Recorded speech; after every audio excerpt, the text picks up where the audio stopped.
Olá, bem-vindos à Igreja no Mundo Magazine, o programa da Fundação AES aqui na sua televisão.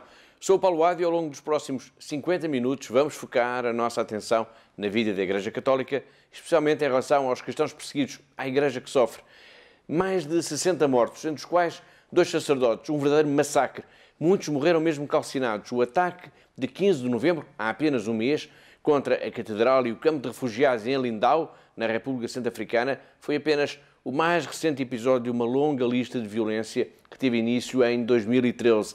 A ameaça sobre os cristãos é imensa e, como alerta o arcebispo de Bangui, ou conseguimos restaurar a paz ou desaparecemos. Esta é uma das muitas histórias que vamos contar por aqui no programa de hoje. Lágrimas e sorrisos lado a lado, dor e alegria, morte e esperança. Isto é a Fundação AES, todas as semanas, sempre a esta hora. Sintonize connosco, sintonize com a ajuda à Igreja que sofre.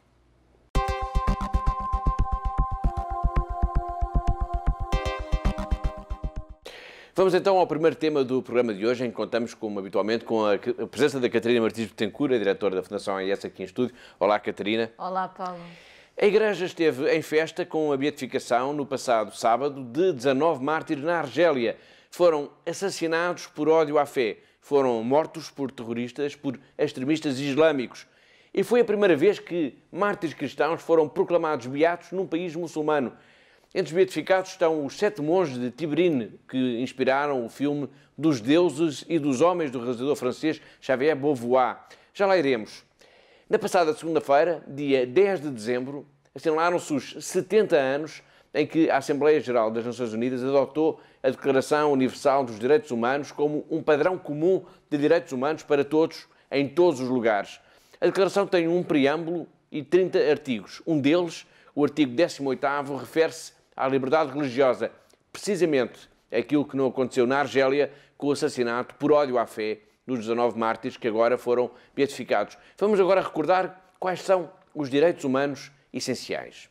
With Article 1 powerfully proclaiming that all human beings are born free and equal in dignity and rights. No discrimination. Right to life, liberty and security. No slavery. No torture or cruel, inhuman or degrading treatment or punishment. Equal protection of the law. No arbitrary arrest, detention or exile. Fair and public hearing. No arbitrary interference with privacy. Right to freedom of movement. Right to seek and enjoy asylum. Right to a nationality. Right to marry and to found a family. Right to property. Freedom of thought, conscience and religion. Freedom of opinion and expression. Freedom of peaceful assembly and association. Right to take part in government. Right to work. Right to rest and leisure. Right to food, clothing, housing, medical care and social services. Right to education. Right to participate in cultural life.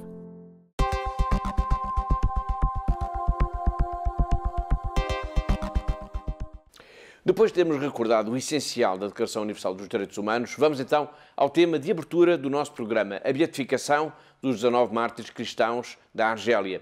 A Guerra Civil Argelina durou de 1991 a 2002 e entre 1994 e 1996, 19 homens e mulheres, todos consagrados, entre os quais o bispo Pierre Claverie, foram assassinados. No passado sábado, o Papa recordou, Catarina, todos estes mártires. É verdade, Paulo. De facto, o Papa referiu-se diretamente à cerimónia de beatificação no Santuário de Nossa Senhora de Santa Cruz, em Oran, na Argélia, do bispo Pierre Claverie e de 18 companheiros, religiosas e religiosas, mortos por ódio à fé. Estes mártires do nosso tempo, e Paulo, vou passar a ler as palavras do Santo Padre, foram fiéis anunciadores do Evangelho, humildes construtores de paz e testemunhas heroicas da caridade cristã. Que esta beatificação, disse ainda o Papa Francisco, seja para todos um estímulo para juntos construirmos um mundo de fraternidade e de solidariedade. Diálogo harmonia e amizade foram também palavras usadas pelo Santo Padre para descrever o significado destas beatificações para a sociedade argelina. Precisamente, Paulo. De facto, o Papa expressou este desejo de que esta celebração destas beatificações possa, de facto, ajudar a curar as feridas do passado e a criar uma dinâmica de diálogo e de encontro e de convivência na Argélia. A irmã Ivone Gera pertence à congregação das missionárias franciscanas de Maria. Trabalhou na Argélia durante 2 décadas e conhecia pessoalmente os 19 mártires. Agora, a propósito desta beatificação, a Fundação AIS falou com a irmã Ivone. Em síntese, qual foi a memória principal, Catarina, que ela guarda destes 19 mártires? A memória principal que ela guarda, Paulo, é de facto esta generosidade de todos eles, a disponibilidade, o serviço, a entrega aos outros. Ela disse-nos que todos trabalhavam para o povo e apoiavam os pobres, os doentes e as crianças. Como referimos há pouco, a Argélia estava a viver os tempos duros de uma guerra civil.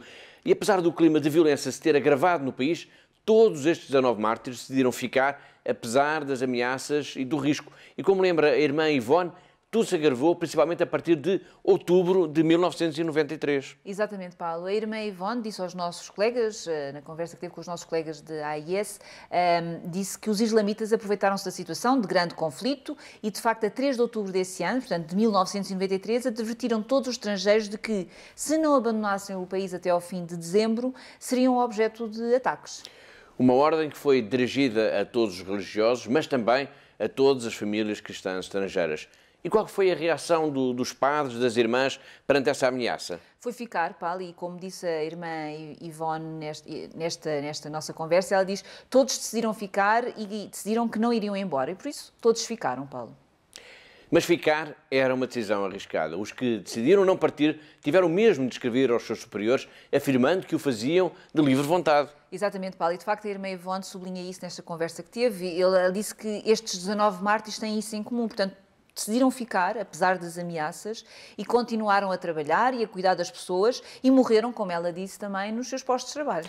A irmã Ivone Gera conheceu e conviveu com os 19 mártires. Inexplicavelmente, ela sobreviveu. Nunca soube por que razão não foi assassinada também. É verdade, Paulo, e ela fala também disso, dessa estranheza de como é que ela própria sobreviveu. Esta irmã teve 22 anos na Argélia, 14 durante o período da guerra, e na conversa que teve com a Fundação AIS, ela diz mesmo que não sabe por que razão é que está viva e porque é que também não mataram naquela altura.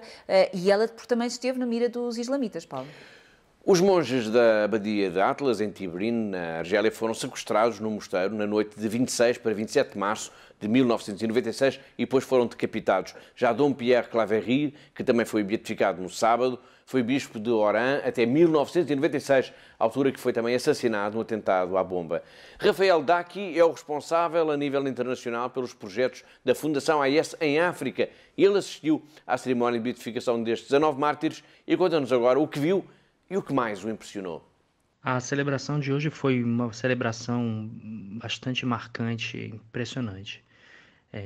Podemos dizer assim, histórica, celebrada num lugar histórico, que é a Fortaleza de Santa Cruz, aqui em Oran. Nós tivemos em 2 como representantes da Fundação Ajuda a Igreja que Sofre, para essa beatificação do Monsenhor Pierre Claverie e seus 18 companheiros mártires, que foram assassinados nesse período da Revolução aqui na Argélia, nos anos 90. A celebração foi feita pelo cardeal, presidida pelo Sua Eminência o Cardeal Betchou, na presença de numerosas autoridades aqui da Argélia e um grande número também de imãs que vieram participar da celebração. 2 coisas me impressionaram muito antes da comunhão. No momento do abraço de paz, onde se oferece a paz, o arcebispo de Alger, o Monsenhor Defarge, ele desceu do altar e veio cumprimentar e oferecer a paz a todos os imãs que estavam presentes na celebração. Foi um momento bastante marcante. A própria Assembleia, vendo o gesto, aplaudiu após o abraço da paz, antes da gente cantar o Cordeiro, para seguir o rito da comunhão. Também bonito ver, logo após o anúncio da beatificação, o Aleluia de Handel cantado pelo coro jovem, de jovens africanos aqui da região, que vêm estudar em busca de uma oportunidade, um trabalho no país, e que são acolhidos pela igreja. A igreja é realmente a família deles, e foi muito bonito ver essa universalidade representada no Aleluia, composto por Handel, cantado por jovens africanos, numa missa na Argélia. né? Bastante interessante também o lema que foi escolhido para o ícone oficial da beatificação, que diz: não há maior amor do que aquele que dá a vida pelo seu amigo. Não é? É um lema que está presente na história de cada um desses mártires que hoje nós celebramos, cuja festa litúrgica será no dia 8 de maio.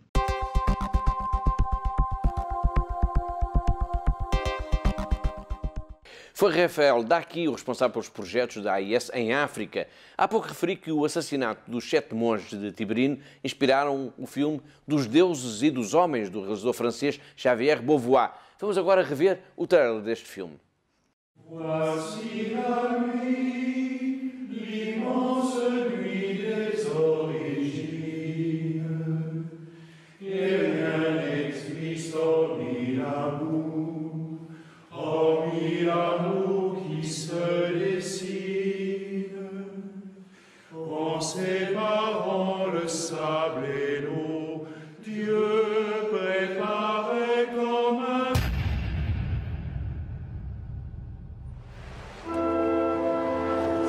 Hier, ils ont tué encore un imam dans la rue. Votre monastère doit avoir une protection militaire. Les atrocités vont recommencer. Ma décision est prise. Je refuse. Et qu'est-ce qu'on fait s'ils viennent au monastère? On se laisse tuer gentiment? C'est un risque. Toi, t'as déjà été amoureux? Oui, plusieurs fois, oui. Puis après, il est arrivé un autre amour, tu vois, plus grand encore. Alors j'ai répondu à cet amour-là. Parce que ce village, elle a grandi avec le monastère. Pourquoi vous allez partir? Nous sommes comme des oiseaux sur une branche. Nous ne savons pas si nous nous partir. Les oiseaux, c'est nous. La branche, c'est vous.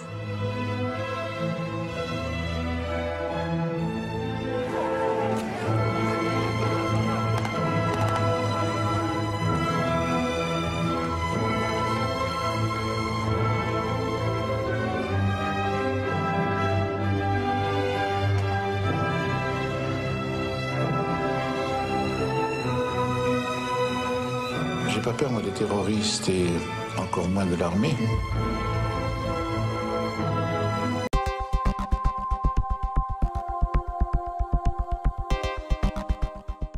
Agora vamos até à Etiópia, de onde nos chega a notícia do protesto, da contestação da população de Lalibela pela falta de preservação das suas igrejas. A cidade de Lalibela é mundialmente conhecida pelas suas igrejas escavadas nas rochas e nos últimos tempos a população local tem manifestado a sua preocupação pela falta de preservação destes templos, havendo mesmo quem acuse as autoridades, Catarina, de negligência. Precisamente, Paulo, essa notícia foi veiculada pela cadeia de televisão Al Jazeera, que cita diversas pessoas com quem falou e que afirmam que as igrejas deviam ter sido recuperadas já há 5 anos, mas que até agora nada foi feito. Na verdade, o que está em causa e que justifica a contestação da comunidade local? Bom, Paulo, em causa está a colocação de umas telas gigantes, há cerca de uma década, para proteção das igrejas contra os efeitos corrosivos do sol e das chuvas. Segundo este guia turístico, os habitantes de Lalibela estão preocupados com a possibilidade destas telas, por não terem sido alvo de nenhuma manutenção ao longo dos anos, já não protegerem as igrejas, portanto, continuando a escondê-las do olhar de todos, o que também é incompreensível. Classificadas como Património Mundial da Unesco desde 1978, este conjunto de 13 igrejas é, de facto, um dos destinos turísticos mais populares da Etiópia, sendo responsável pela criação a nível local de alguns postos de trabalho. Longe de Lalibela e dos seus problemas, mas também das suas fontes de receita, está o povo da tribo Gumuz, que vive na zona oeste do país, relativamente perto da fronteira com o Sudão. O povo Gumuz tem vindo a abandonar uma vida essencialmente nómada e agora tem-se estabelecido nesta região muito pobre, dedicando-se essencialmente à agricultura e à pastorícia. A Fundação AES está intimamente ligada a uma congregação feminina, as Irmãs de São José, que trabalham junto dos Gumuz.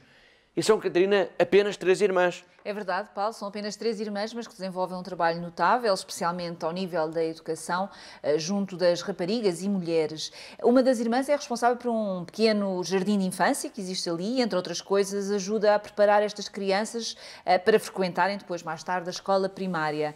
Elas estão integradas numa região profundamente pobre, Paulo, e estas irmãs estão, de facto, a ser ajudadas pela Fundação AIS, não só ao nível da sua sobrevivência do dia-a-dia, mas também para conseguirem deslocarem-se para ir até às comunidades mais pobres que estão espalhadas naquela zona fronteiriça com o Sudão. A casa onde as irmãs vivem em nada se distingue das demais da aldeia. É apenas uma cabana de barro. Aliás, a pobreza, a falta de recursos é uma das principais características desta região. Vamos agora precisamente até Gumuz, na Etiópia, onde a vida é tão difícil. Não vamos ao encontro de nenhuma destas irmãs, mas sim de um catequista. Ele vai mostrar-nos a capela da aldeia, que está quase em ruínas, devorada pelos térmitas que surgiram ameaçadoras mesmo debaixo do altar. This chapel was built about 10 years ago. Esta capela foi construída há cerca de 10 anos. Ela é um sinal da nossa fé e da nossa presença nesta aldeia. Ultimamente temos assistido a um grande aumento da população cristã. Habitualmente, ao final da tarde domingo, temos um programa de catequese e a igreja fica completamente cheia. Tornou-se pequena demais. É preciso construir uma nova capela. Esta região tem muitas serpentes. No final da tarde, aparecem muitos escorpiões. Por isso, os pais não podem mandar os seus filhos para a catequese.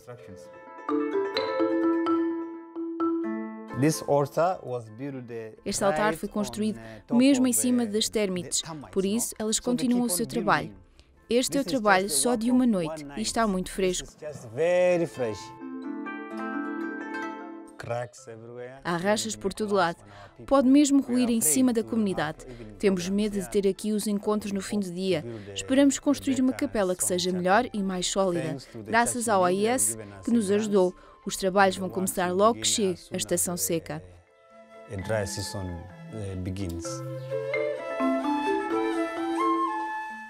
Quando há uma capela, uma casa de oração no meio de uma aldeia, a presença de Cristo está nessa aldeia, pois não é simplesmente um espaço físico, mas sabemos que há cristãos que vêm rezar aqui. A igreja é um sinal de presença de Cristo entre o seu povo.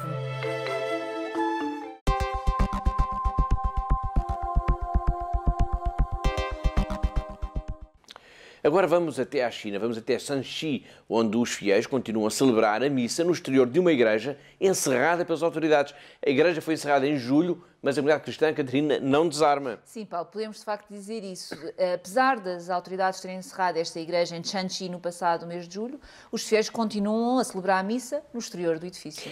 E esta não é uma igreja qualquer, pertence à paróquia de Donggergo, uma das mais antigas paróquias da diocese de Shanxi, que alberga um santuário bem conhecido na China, o Santuário de Nossa Senhora das Sete Dores. Que é um santuário que mobiliza anualmente dezenas de milhares de pessoas, de fiéis, que visitam este santuário, e isto faz ainda aumentar esta importância desta desobediência, podemos dizer assim, dos cristãos de Shanxi. Em julho passado, como dissemos, as autoridades proibiram o acesso dos fiéis à igreja, alegando, isto segundo o site Bitter Winter, que monitoriza as questões relacionadas com a liberdade religiosa e os direitos humanos na China, que o edifício estaria em más condições estruturais. Só que a comunidade cristã afirma que este é, Catarina, um argumento desonesto. Sim, Paulo, eles dizem que de facto é um argumento desonesto porque os responsáveis da paróquia de Donggergo já solicitaram desde o ano passado, portanto, às autoridades a licença necessária para iniciarem as obras de reabilitação do edifício. Portanto, até agora não foi dada essa autorização, mas ao mesmo tempo que eles não aprovam o licenciamento desta obra, também não deixam que seja, que dizem, portanto, fecharam esta igreja dizendo que não há condições, não é?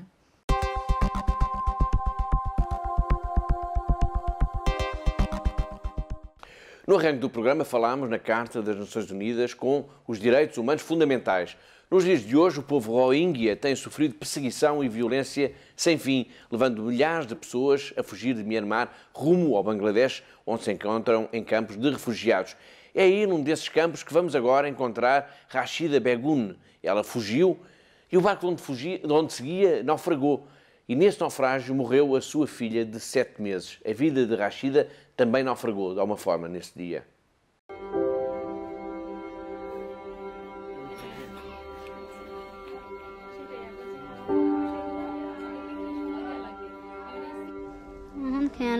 बोले कि होता हमारा तो यहाँ शायद दाना की है पुज़े हरा भलाई यहाँ पूरा दूधर बादशाह की हो बोन तीनों आ गई हो माँ आ गई हो तो बेकुनो तो हिंदी लंदी लगी हो मैं जानो तो बोले हाँ ना आया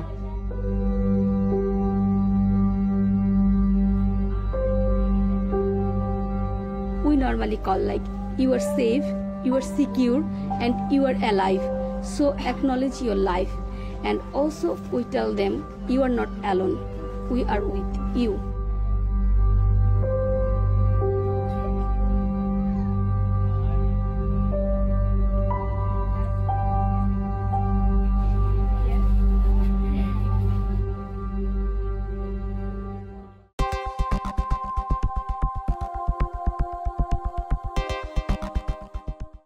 Do Bangladesh para a Índia, radicais hindus atacaram uma igreja e impediram a celebração religiosa perante a inoperância da polícia. Isto aconteceu no primeiro domingo do Advento, na igreja de Naubasta, no estado do Uttar Pradesh.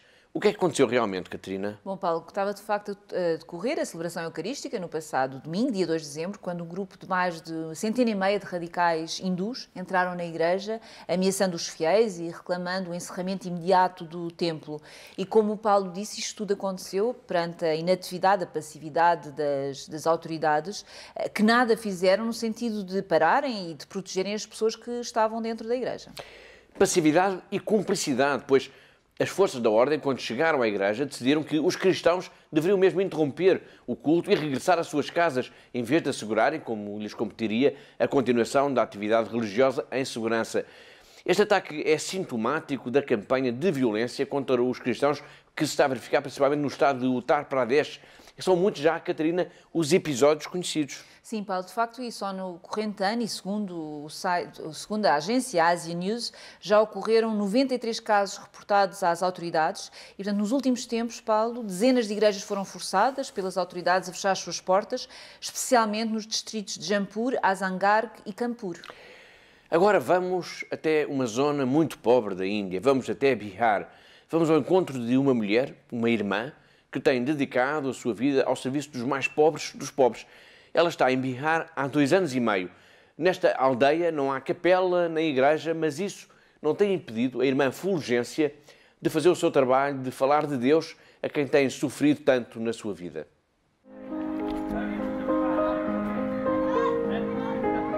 मेरा नाम सिस्टर फुलजेंसिया। मैं इस गांव में 2.5 साल से काम कर रही हूँ। यहाँ पे हम लोग छोटे बच्चों को पढ़ाते हैं सुबह शाम और समय देख के घूमते हैं, परिवार विजिट करते हैं, फैमिली विजिट। उसके बाद लोगों से मिलते जुलते हैं, लोगों का परिस्थिति को समझते हैं, लोग शेयरिंग करते हैं हम लोगों से।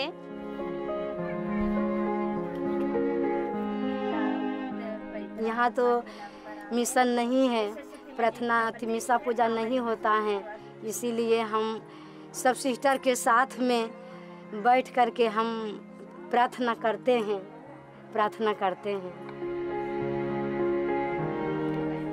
इनका तकलीफ यही है क्योंकि उतने क्रिश्चियन ये में नहीं पढ़ सकते हैं ना, लोग कमाने का प्रॉब्लम है, इसलिए चर्च में नहीं पढ़ सकते हैं। ये लोग सरकारी स्कूल में पढ़ते हैं ना, इसलिए उन लोग को सरकारी में तो कैटेकिस्ट नहीं पढ़ाया जाता है।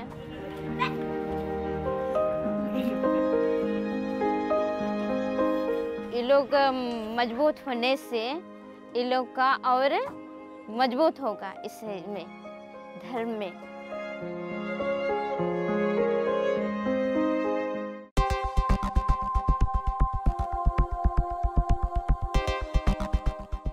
Continuamos nesta região, nesta volta ao mundo em 50 minutos que todas as semanas levamos até si no programa da Fundação AIS. No Paquistão, país vizinho e rival da Índia, foi criada agora uma comissão para a proteção dos direitos das minorias religiosas. Uma decisão tomada por um grupo de defensores da liberdade religiosa como resposta ao crescente número de casos que têm vindo a ocorrer no país e que estão relacionados com a perseguição e violência, Catarina, por parte, essencialmente, de setores muçulmanos. Exatamente, Paulo. De facto, esta comissão é composta por juristas e académicos, assim como elementos ligados às organizações de direitos da defesa dos direitos humanos, e que tem como principal objetivo, tal como o Paulo disse há pouco, incentivar os governos do Paquistão, tanto o governo federal como os executivos regionais, a defenderem os preceitos constitucionais de liberdade religiosa. José Vilalón é o nosso colega da Fundação AES aqui ao lado, em Espanha, e na semana passada ele esteve precisamente no Paquistão, onde testemunhou a importância do trabalho desenvolvido pela Igreja junto das comunidades mais pobres, mais desfavorecidas. Um trabalho que é apoiado diretamente pela AES e que tem uma ideia base: a educação como chave para os cristãos deixarem de ser marginalizados. Um pequeno testemunho agora de Vilalón na escola de São José, em Maghlabad, no Paquistão. Uma escola que dá apoio a 400 crianças que vivem mesmo numa zona muito, muito pobre. Olá, estamos no Colégio de São José, em Rawalpindi, num bairro maioritariamente cristão. Este colégio é mantido pela Diocese graças ao empenho da Igreja Católica, que aposta na educação para que estes meninos possam ter um futuro melhor, ser bons profissionais e bons cidadãos para a sociedade e para todo o Paquistão. Temos estado a visitar várias aulas de matemática, ciências sociais, leitura. Aprendem a ler em urdu e também em inglês. Esta é uma grande tarefa assumida aqui pela Igreja Católica, que é apoiada pela organização como a Fundação AES. Agradecemos naturalmente aos professores que estão muito empenhados neste trabalho e que estão a levar a cabo de forma notável. Obrigada a todos vós que, através da Fundação AES, estáis a colaborar na ajuda direta ou indireta para este tipo de obras. Muito obrigado.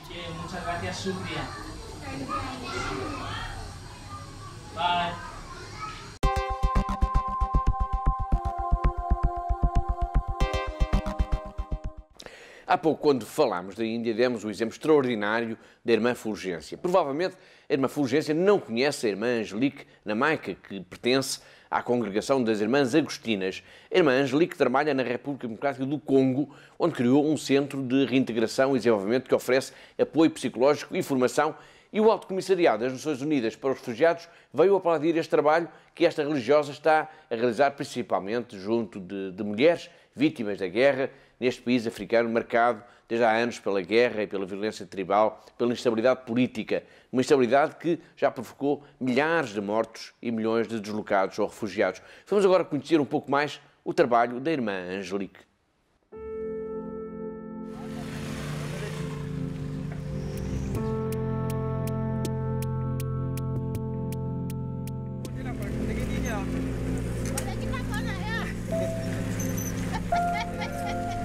Quand je les vois, l'image que j'avais trouvée auparavant, quand ils étaient sortis de la brousse de ces atrocités, le visage était autre.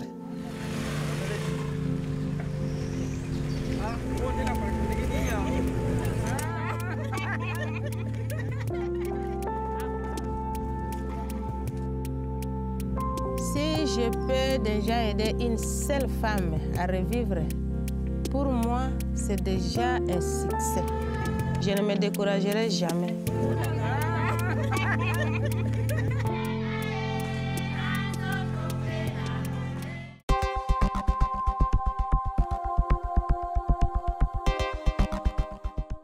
Foi um tsunami de violência que abalou a cidade de Lindau, na República Centro-Africana. O ataque de 15 de novembro contra a Catedral e um campo de refugiados foi apenas o mais recente episódio numa longa lista de violência que teve início em 2013. Em consequência deste ataque, além de 60 mortos, entre os quais 2 sacerdotes, e de dezenas de feridos, milhares de pessoas tiveram de fugir para a floresta procurando salvar a própria vida. O que se passa é que este país vive num clima de guerra civil, com pelo menos 18 milícias armadas a espalharem o terror. Milícias que se dividem entre grupos muçulmanos, os Seleka, e grupos de autodefesa conhecidos localmente como os Anti-Balaka. O conflito neste país já provocou mais de 1.200.000 refugiados e deixou ainda mais de 2 milhões a precisarem de ajuda humanitária de emergência. O ataque, de 15 de novembro, da responsabilidade de uma dessas milícias muçulmanas, revestiu-se de uma brutalidade imensa. O arcebispo de Bangui, cardeal Dieudonné Nzapalainga, visitou a Lindau logo depois do ataque e classificou o que viu: as ruínas do campo de refugiados, o edifício calcinado, as marcas das balas como um massacre de inocentes. Infelizmente, como acontece noutros países africanos, toda esta violência não é gratuita, não ocorre por acaso. Para o arcebispo de Bangui, há interesses económicos em jogo, interesses geopolíticos, e os cristãos estão na mira das armas, são um alvo. Em outubro, a Fundação AIS lançou o mais recente relatório sobre a liberdade religiosa no mundo. Curiosamente, o prefácio desse documento foi assinado pelo arcebispo de Bangui.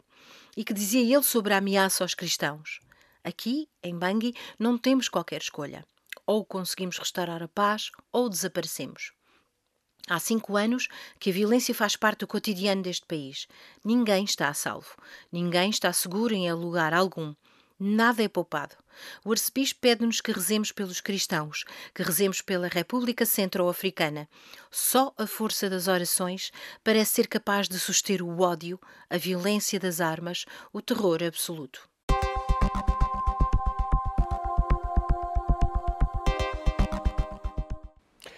Vamos agora ao encontro do Papa Francisco. Já iremos espreitar as mensagens que o Santo Padre nos envia quase todos os dias pela internet. Para já vamos recuperar o momento em que o Papa foi confrontado com um menino argentino autista de 6 anos que resolveu saudá-lo no final de uma audiência no Vaticano. Isto poderia ter sido apenas mais uma história de um menino que gostaria de cumprimentar o Papa. Só que este é mesmo um menino muito especial. Os nossos colegas da Vatican News têm esta história.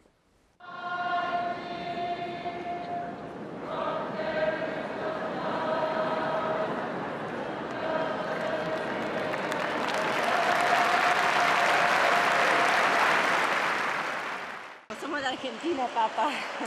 Su bendición especial. Porque él no habla, por favor, pueda hablar. Tiene autismo. Déjalo. Si quieres jugar acá, déjalo. Es argentino, indisciplinado. Este chico. Esta criança não consegue falar, é muda. Porém sabe comunicar. Sabe expressar. E tem uma coisa que me fez pensar. É livre. Indisciplinadamente livre.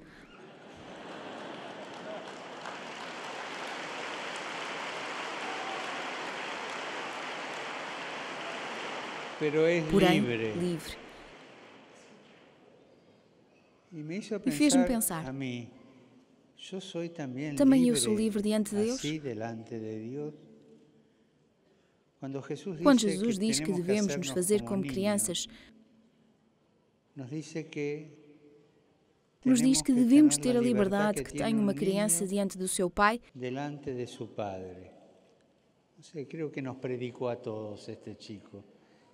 Peçamos a graça de que possa falar.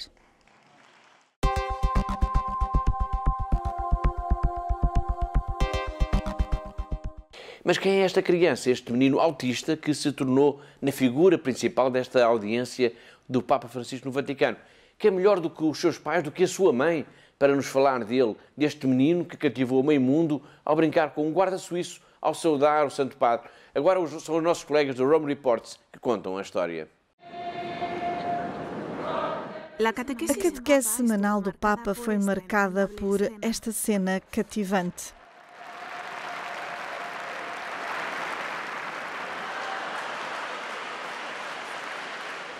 Assim, em poucos segundos, a vida desta família foi ligada ao pontificado de Francisco. Lídia, a mãe do menino, conta-nos que o seu filho se chama Wenzel e que ele tem autismo.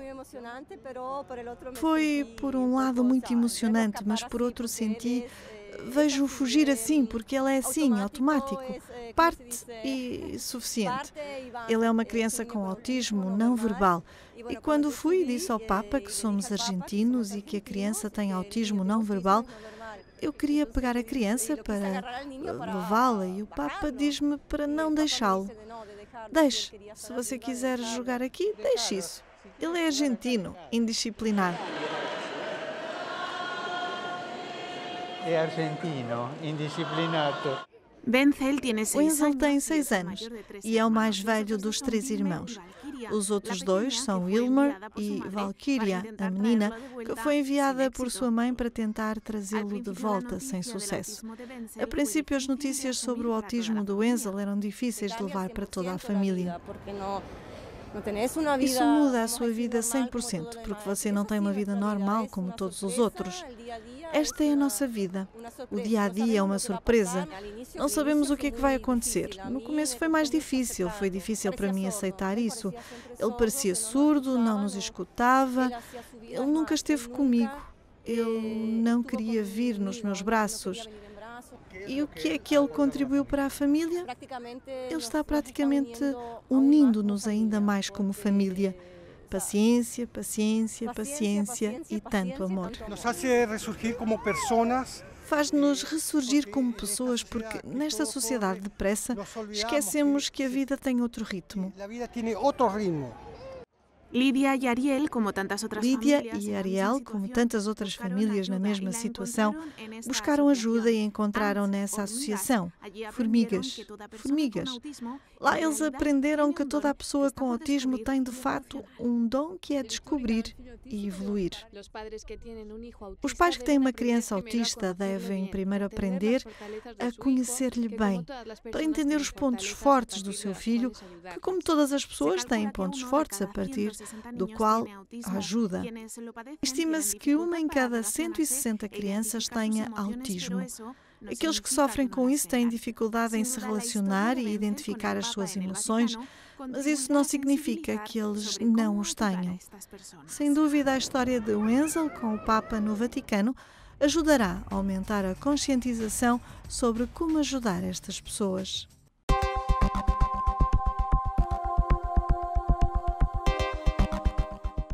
Agora sim, depois de termos conhecido melhor esta criança, este rapazinho de 6 anos de idade, vamos ao encontro das mensagens que o Santo Padre todos os dias, ou quase todos os dias, nos envia através da internet. São os tweets do Papa Francisco.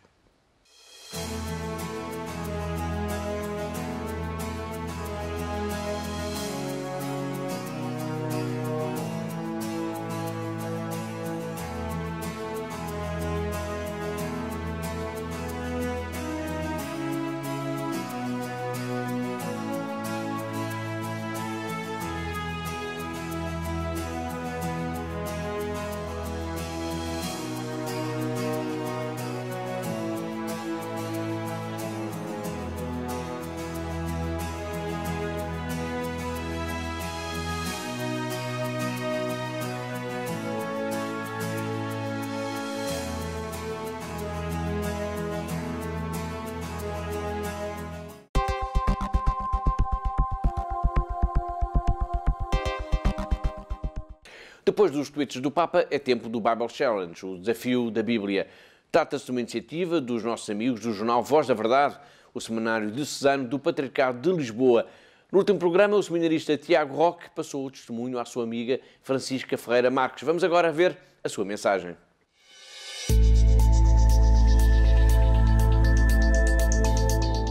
Olá, eu sou a Francisca. Queria começar por agradecer ao Tiago Roque pela oportunidade e pelo desafio, a oportunidade de me debruçar sobre a Palavra de Deus, que ilumina sempre tanto a nossa vida. Então a passagem que eu escolhi é de Mateus 9. Partindo dali, Jesus viu um homem chamado Mateus, sentado no posto de cobrança, e disse-lhe: "Segue-me." E ele levantou-se e seguiu-o. Encontrando Jesus à mesa em sua casa, numerosos cobradores de impostos e outros pecadores vieram sentar-se com ele e seus discípulos. Os fariseus, vendo isto, diziam aos discípulos: "Por que é que o vosso mestre come com os cobradores de impostos e os pecadores?" Jesus ouviu-os e respondeu-lhes: "Não são os que têm saúde que precisam de médico, mas sim os doentes. E de aprender o que significa: prefiro a misericórdia ao sacrifício, porque eu não vim chamar os justos, mas os pecadores." Então eu escolhi esta passagem porque me marca especialmente, e eu encontrei-a num caderno que tenho e fui logo transportada para a sensação e o sentimento que senti quando me confrontei com ela pela primeira vez, que é de um espanto cativante desta lógica que Jesus traz, que é Deus faz homem e vem e está à mesa com os excluídos, com os marginalizados, com os que a sociedade põe de lado. E isso realmente é um pensamento fora da caixa e que espanta, tal como nos espanta hoje, espantava as pessoas da altura, e por isso é que os fariseus fazem esta pergunta. E a mim cativa-me especialmente porque me ilumina na missão e na missão que eu acho que Deus me confia, de também ir às periferias, como o Papa Francisco também nos tem incentivado, e no Ano da Misericórdia, de tocar o outro e as feridas dos outros, e perceber que todos nós também somos estes pecadores e estes cobradores de impostos em algumas alturas da nossa vida e em alguns âmbitos da nossa vida, e por isso ilumina-me especialmente e dá-me muita vontade de responder positivamente a este convite de amizade que Jesus nos faz com Ele, para nesta presença e escuta conseguirmos ser como Ele. E por isso é uma passagem que mostra uma característica de Jesus que me cativa bastante e que me faz querer identificar-me com Ele profundamente, e assim pronto, talvez também ser eu um pouco fora da caixa, e é um grande desafio. E agora, para este desafio do Bible Challenge, desafio o Padre Miguel Ribeiro.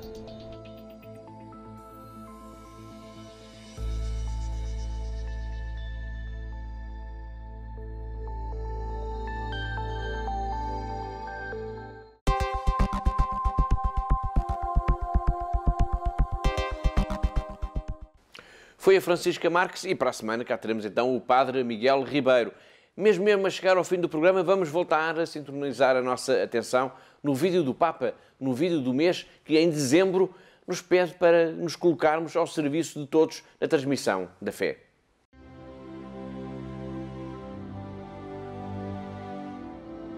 Si uno quiere compartir su fe con la palabra, tiene que escuchar mucho.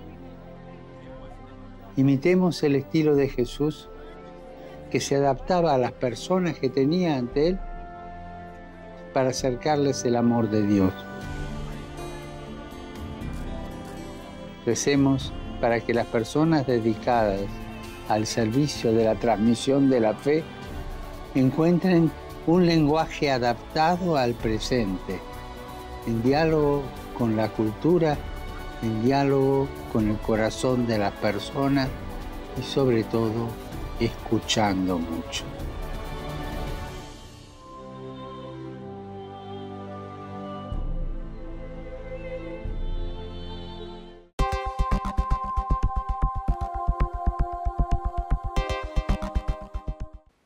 E assim, com o Papa Francisco, chegamos ao fim de mais um Igreja no Mundo Magazine, o programa da Fundação AES, aqui na sua televisão. Despeço-me com amizade, em nome de toda a equipa que pensou, que produziu e que levou até si este programa. Até a próxima semana, até ao próximo Igreja no Mundo Magazine, se Deus quiser.